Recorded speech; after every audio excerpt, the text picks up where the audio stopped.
There's a common saying that change is inevitable, and yet it remains one of the most challenging realities in any organization. Quite interesting to mention that a research by McKinsey and Company shows that 70% of change initiatives fail to achieve their intended outcomes, with employee resistance cited as a leading cause. Precise best practice in change management report further reveals that projects with excellent change management are 6 times more likely to meet objectives than those with poor change management. I think that this tells us one thing: change doesn't fail not necessarily because strategy is wrong. It fails because people aren't ready or willing or able to embrace it. We'll be discussing the psychology of change and why resistance happens and how to overcome it. Welcome to the Rhizome Podcast. I am your host, Torishaju Omagbemi. Joining us today is Sam Obafemi, popularly known as the Octopus, for his unique problem-solving approach. Sam is a business community and membership specialist with over 2 decades experience across multiple sectors, including oil and gas, ICT, and payment infrastructure. With a background in computer science and extensive expertise in emotional intelligence, change management, and performance coaching, he helps organizations strengthen culture, improve processes, and navigate transformation. Sam is also a mental health advocate, author, public speaker, and a certified coach with advanced business qualifications and ongoing doctoral research. We're delighted to have him on the Rhizome Podcast. Sam, welcome to the Rhizome Podcast. Thank you very much for having me on your podcast. Good day. Yes, and I think one thing we have in common is we both have a background in computer science, and I think that's a good thing, isn't it? I'm not sure about you. That's a good thing. I'm happy to hear that. All right, great. So let's go straight into the conversation, and let's start with the core of the matter. So tell us, Sam, why does change trigger resistance in people? I mean, this may not be the case all the time, but most of the time, you find out that change triggers some level of resistance, even when it is clearly for the better. Why is this the case, Sam? Over to you. Excellent. Thank you for this topic and this question. So change always triggers resistance, and it is 100% true for all people. Wow. The different context may just be that the direction of change may be exciting for some and difficult for others. But when the tables turn, the people for whom it was exciting in a context become resistant in another context. Mm, So generally, change is something that everybody resists naturally. It's a function of the brain. I usually would say that when you resist change, your brain is working. The interesting. proof, the proof that you have a healthy brain is that you are resistant to change because the brain is accustomed to routine. The way the brain is wired is that it practices routines. Your brain is designed to follow instructions. And so when there is a new instruction that is coming to the brain will naturally resist the change of direction. So Mm, change meant to be resisted by a functional brain. In fact, I usually would tell people that you should be afraid if everything that is changing excites you. wow. There's a problem. You should be very afraid that everything that is changing is agreeable to you. That means there's your what we call your prefrontal, the thinking part of your brain. That means it is numb. That means it is dead. So your brain is supposed to resist change. And that is how you show that you have a healthy brain. Very, very interesting tone to start on, to be honest, because this is laying the foundation that, look, nothing is wrong with you. You're just being human. And as a matter of fact, the fact that you're resistant to change has elements of positivity. It means that your brain is working as it should. Now that this is the case, Sam, from your experience, how much of this resistance do you think, from your experience, is rooted in just pure emotion versus logic? Thank you. So every resistance is emotional, none is logical. All resistance is emotional. And the reason is because emotions drive people and people drive performance, which means how people perform is an emotional conversation. When somebody is resisting change, there is a feeling that they have that makes that resistance happen. And it can come from a place of sense of safety, sense of loss, sense of distress. These are the three factors that determine resistance. If a person feels that they have a sense of safety or the absence of it, that will determine whether they will resist change or whether they will align with change. When a person feels there is going to be a sense of loss, whether it's loss of status, loss of identity, loss of presence, loss of a material benefit, whatever kind of loss, they are likely going to resist.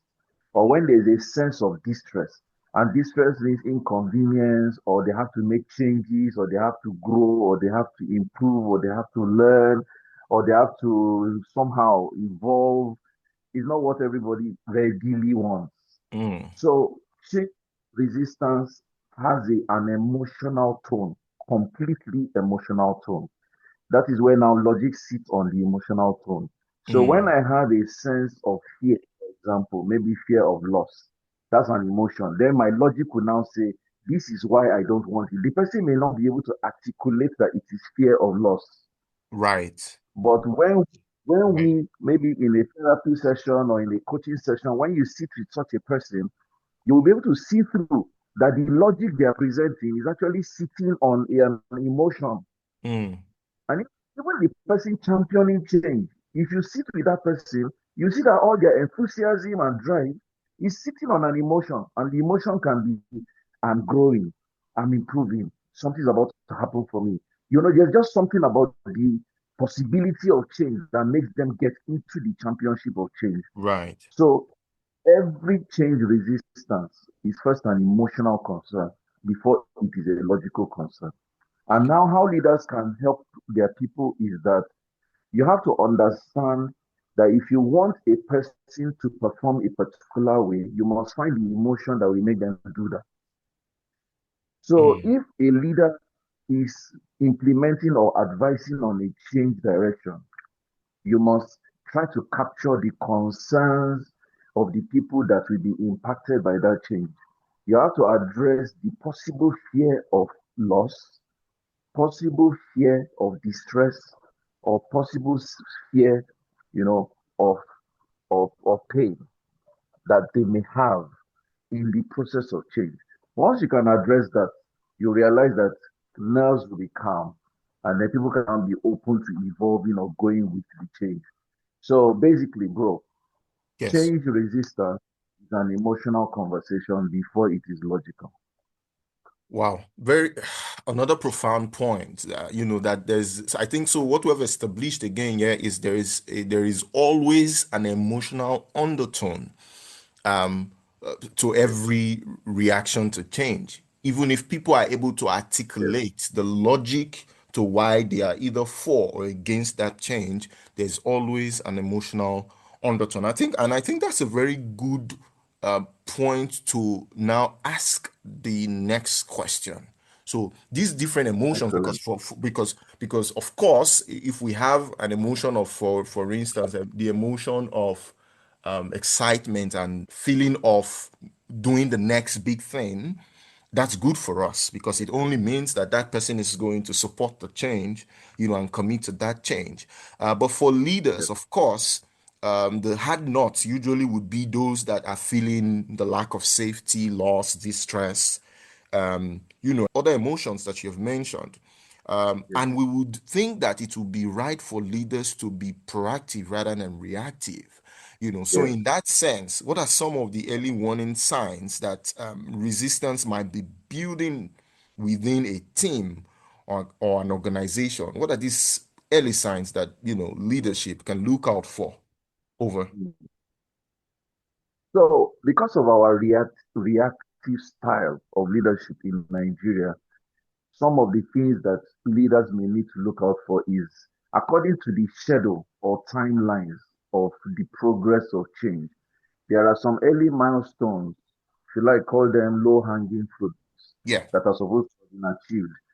If those early milestones are missed, that's a very good sign that people have not bought into the change. right. Now, ordinarily, it shouldn't even reach to that level if we were a society that was open-minded. In our own society, expressing your concerns and reservation is seen as rebellion. Right. Because if we were a more open-minded society that allowed for people to express themselves, the change evolution itself would have been addressed from the beginning. People would have been able to say, I don't understand this change. I need information. Or some people will say, I really don't want this. It's going to affect me. But we don't seem to have that mechanism that collects this in fillers and Right. information from our people. So what we are now left with is to start seeing the deviation from success, Mm, which is costly because you would have started the change process. You right. didn't care to check the people. Then it is when things start going wrong, you start trying to understand what's going on. So it is not a good way we do it around here. But the early signs of resistance is that the low hanging fruits may not be achieved. That's number one. Number two, another sign of resistance is that the Pareto principle, when they say monkey they walk, baboon they chop, you Hmm. realize that there are just a few people that are carrying the change process, and majority are not involved. Right.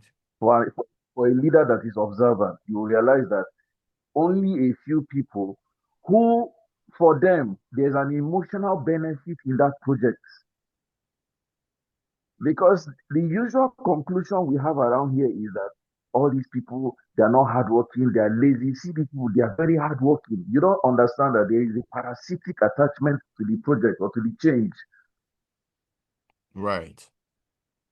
So if you look at our political landscape as an example in this particular context, those that were PDP were in quotes mainstream, and those that were APC felt left out. And then you'll find that politicians are moving from party to party. It's not because they want to change the, the dynamics of our growth as a nation. It's just simply because there is a parasitic attachment to change. Mm, And these are the things that happen in the workplace, in families, in relationships. Most times you find that people are jumping onto a trajectory of change because of what is in need for them, which is not bad. It is actually not bad because emotions drive people. right. But what leaders are supposed to do is how do we ensure that more people come on board this change direction because it's for collective good? Now, that is where listening to your people is very key. Hmm. So, one of the first ways to know that your change project is not working, people are resisting it, is that the early milestones will be missed. Number two, you will realize that more people are not actively participating in the activities of the change. That's number two. Then, number three, you realize that there is a bit of disenfranchisement in the team. The energy dynamics will Right. be very to change. You will realize that more people are disgruntled, and then there will be a bit of factionalization. When you see that teams are in cliques and factions, is a resistance conversation that is going on. Something is going Absolutely. wrong. But of course, many of our leaders don't are they even present and mindful to capture these moments. That is where the big problem is. The people engineering the change, initiating the change, and driving for the execution, are they even mindful enough to see that this thing we call milestones that are missed and energy is changing? Are they Yes. even present to know? So that is where the big problem lies. Thank you, Sam. The lead There yes, is there brother. is there is this permit me, to say there is this heavy emphasis on good communication as a driver for successful change, right? Yes, So of course, if you flip the switch, there is a school of thought that says that resistance is just about the presence of poor communication. Do you agree with yes. this, right? Or is Mm. this issue often deeper than just, oh, we're not communicating the why, the how of the change enough? Over. Uh, Honestly, communication is a very significant component of communicating change, of getting change to happen. We cannot dispute that. But I will be dishonest to say communication or the poor communication is why change resistance happens. They're actually mutually exclusive. It doesn't follow like that. You may have, remember, we have established that all change resistance is an emotional conversation first. Yes, absolutely. Good. So, no matter how efficient and articulate I'm communicating, if I have not addressed your fear Mm-hmm. for safety, your fear for loss, your fear for distress, even if I'm listening to you, because if communication is true, it means that I have communicated and you are communicating. I'm listening to you, which means there has been successful two-way communication. But Yes. let's assume that even you have communicated your own fear of maybe you're not sure that you are safe psychologically, you're not sure you're psychologically safe, you're not sure that your position is preserved, you're not sure that there's a place for you when this change happens. If you have communicated it and I have not addressed it, you see that communication has not really achieved anything. Right. So communication is very significant, no doubt. It is needed. In fact, it is a vehicle. Let's put it that way. Strong and efficient communication is a vehicle to achieve change, but it must be a vehicle to address the possibilities of fear, Mm-hmm. the emotion that the people receiving the change will express. Communication should help to address them, resolve them, rather than we have a fantastic communication mechanism. Right. So I would like to see communication as a vehicle that should achieve addressing the emotions that the people participating in change would express. So first, there should be allowance for all stakeholders to express how they feel about the change. Then the mechanism should be present to address the bias, the negative bias feelings that may come from the communication. Once these two work hand in hand, Mm-hmm. communication would have achieved its fantastic goal. Great. Thank you so much, Sam. Maybe a few more questions, and we'll draw the curtain on this very interesting discourse. So there are situations where not every change for a fact possess the same level of Yeah. risk in terms of what we're trying to do, and should it go wrong, the impact, right? Some of them needs to happen quickly as well, short timeline, close deadlines, and all of that stuff. So what's the fastest yet most sustainable way to reduce resistance without sacrificing trust? Over to you. Ex- Excellent. So some things about change are done even before we need change.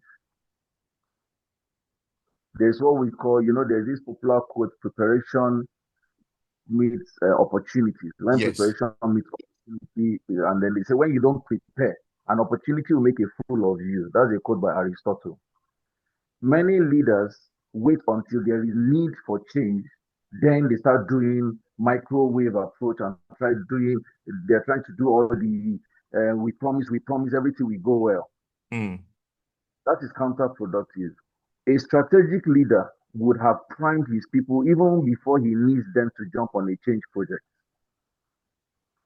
And in management modeling, there's what we call socially complex relationship in a business setting. What that means is that When you have shown your people that you care, the day you need them to jump on a change project, they will not even think twice. Right. So many times we wait until there is now a need for change. We now start cajoling people, sometimes coercing them because we feel that they are resistant. We feel that they are trying to sabotage us. We feel that they are not cooperative. But when they were not in the change mode, you were also indifferent. You were not investing in them.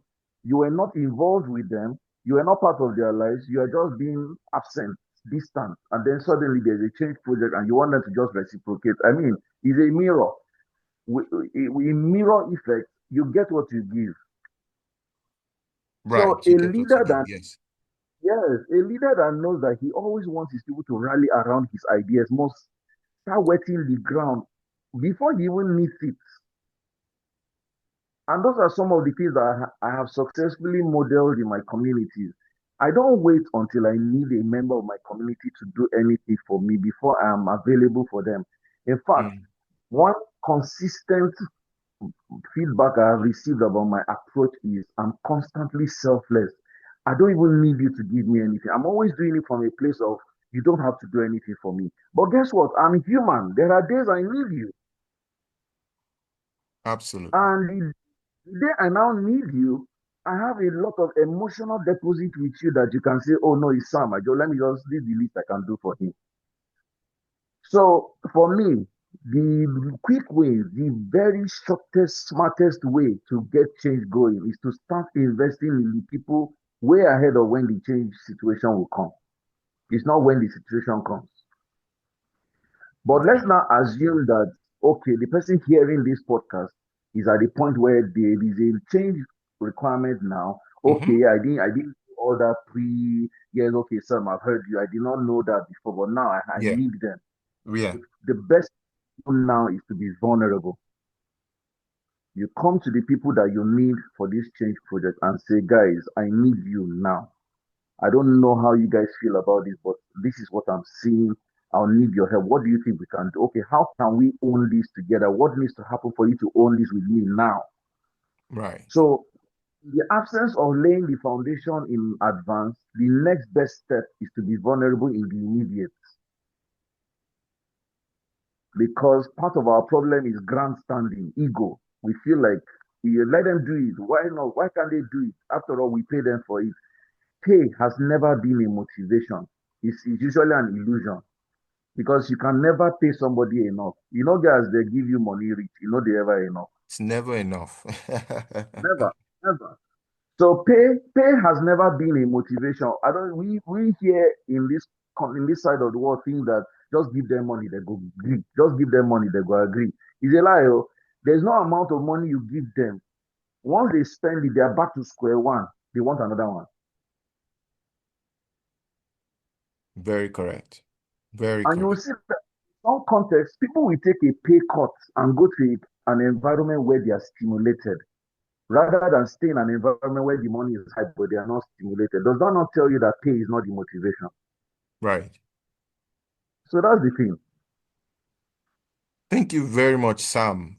I know that quite a number of take homes from our conversation so far. I know that you spoke to, when we started the conversation, you did discuss the need to eyeball low-hanging fruits or those Yeah, early milestones as a yeah. way to get a sense of the existence or the presence of any resistance, or the acceptance of change, right?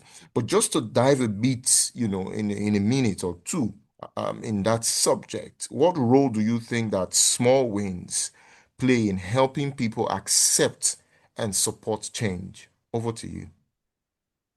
Small wins are powerful, very powerful. Small wins, possibilities. You know, my Paulo Coelho in his book The Alchemist will call it beginner's luck. Mm, What that means is that there are things that happen early in the process of change that tells you, wow, okay, if I say this thing will work, it's a stimulator. And somehow God makes it happen because when you're going in a direction that you need to go, there needs to be a sign. There's this quote, I think it's an Igbo adage that says the way the evening will be is in the morning that we will know, or something like. There's Right. one way they put it, Yeah. like our Yorubas will say the way Friday is, we will know by Monday. So it's just those kind of adage that you know, but it's actually philosophically true. Early signs or early milestones are an indication that this is a possibility, it can happen. That's one. Secondly, early milestones are opportunities for leaders to rally around their team and celebrate. That is why somebody like Arsene Wenger, former coach of Arsenal, will say every time they win a match, they do a 24-hour celebration because every match that you win, it counts in the scheme of the league. Mm-hmm. So even in change management process, when early birds or early wins or low-hanging fruits are achieved, there should be some ceremony around that re-engineers the team and brings them back to the center. You are centering your team around that and gives them motivation for the long run. So honestly, early wins are key, which is why in designing the change schedule or designing the change program, Yes. leaders must think of what are the things that with minimal effort we will get some quick wins. Right. That's a very smart way to design it. Minimal effort that can achieve some quick wins. Then the team will say, "Oh wow, we did not even do so much and see what we got." Imagine if we Mm. now do many things. Right. So it's a very strategic way. We call this hypnosis actually. It's like hypnotizing to the team to see the possibility of doing more work. If we did not do a lot of work and we got this result, it means that if we do more work, we'll get much more results. That's like the science behind that. Fantastic, fantastic way to look at it. So, because of the want of time, I mean, we have to wrap this conversation. I've been enjoying myself, and thank you so much for coming on the Rhizome podcast to share all of this. And I definitely am sure that you have shared quite a number of nuggets, especially for change practitioners, those that are leading change. One of the last one that you shared, which is profound, is to say, look, if you've started any change initiative and you're in a position where you're not sure what to do next because you've not been able to galvanize the people, the next thing you need to do is to be vulnerable so that you can quickly retrace your steps and get your people behind you. So, but if you could again give leaders one psychological principle to keep, or principle, I beg your pardon, to keep in mind when leading change, what would that be, Sam? So change is a culture. Change is not an incident, and change is not supposed to be a one-off experience. So if there's a principle that leaders should embrace is to make change a culture. And what that means is let your people get accustomed to the fact that we are moving. We are never going to be stagnant or static. So once the leader embodies that philosophy, his people will catch up time. And I'll give you a quick example. Way back 2012, when I started business, I've always been somebody that is very fast. I've always been somebody that ideates a lot and executes a lot. And I Mm, remember that sometime around 2018, my team told me and said, "Sir, can you just let's slow down a bit? Like the rate at which you're creating stuff and churning out stuff and doing stuff is like wow." So it was like I was stretching them, and I told them, "I hear you. I'm going to put a bit of balance so that I'm not stretching you guys beyond your take yeah, and what I'm doing." But guess what? This year, 2025, these same guys, because my people have been with me for about 10 years now, these interesting. same guys are now telling me that they have now seen the benefit of stretching. Now they are the ones that are stretching me. I was the one stretching them. Now my team are the people stretching because now they are bringing ideas and I'm saying, "Guys, my plate is full." And they're like, "Well, we have to find a way to do it." So imagine the flip Mm, because I embodied the dynamics of being available to change on the go. So leaders should embody, you have to be an example of the culture of change so that the people working with you know that if our boss is driving it, because that is who he is, not as a concept, not as an incident. not as something that is okay in case and not in case.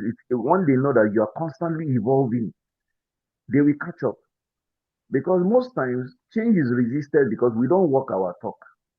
We Mm. want people to jump on a change program, but we ourselves are not involved in being changed. I mean, it doesn't work like that. So if there is a principle I'll leave, I'll just say our leaders should embody the change that they want people to be and have, which they say in rhetoric. They say these things in rhetoric, but they don't leave it as an example. You have to be an example of it. It has to be a lifestyle, which is what culture is. Culture is a lifestyle. Right. Leaders have to be an epitome of the change that they preach, and they need to view change as a culture rather than a one-off event. Thank you so much, Sam, for bringing so much clarity and insight to today's conversation. I mean, I think from the conversation, we can make a very, very strong conclusion that resistance to change is not sort of like a sign of weakness. There is an element, an undertone of emotion to these things, but which means that it's only a natural human response to change. And the way leaders choose to handle that response can determine whether change will succeed or fail. If you have found this episode of the Rhizome Podcast valuable, please subscribe and share with someone leading or experiencing change in their workplace. And until next time, remember, change should not be forced on people. It should be navigated with them. Thank you. Enjoy the rest of your day.